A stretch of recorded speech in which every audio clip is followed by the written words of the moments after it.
A new format is being proposed called compound Merkle paths. This video is to demonstrate the concepts therein. We're going to highlight a TX ID that we're interested in defining a Merkle path for.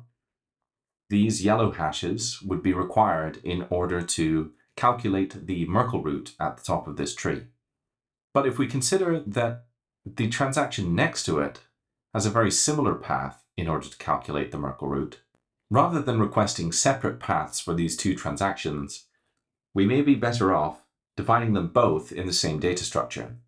All the data we need to prove inclusion of either of these TX-IDs are the two TX-IDs themselves and the two yellow branches within the Merkle tree.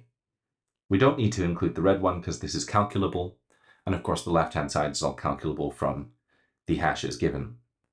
So these four hashes are all that's needed, along with, of course, the indices of 0 and 1. If we were to remove all the extraneous data, we would need some context for the hashes to know when to include them and when not to include them. We're going to say that this Merkle tree has a height of 2, and the format starts with the height as a byte.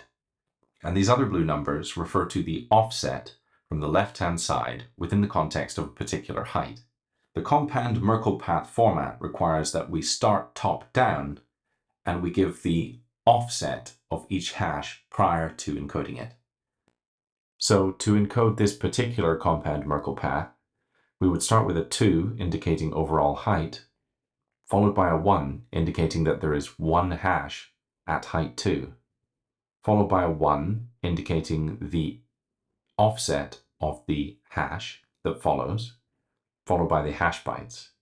Next we have 1 indicating that there is one hash at height 1, followed by a 1 indicating the offset for the hash, and then the hash bytes.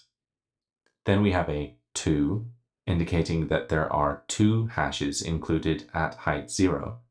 Then we have a 0 for the offset of the first hash, followed by the hash bytes, and then a 1, which is the offset of the second hash, and then those hash bytes. This way, we have all the data necessary to reconstruct each path for the 0th and first transaction within the block.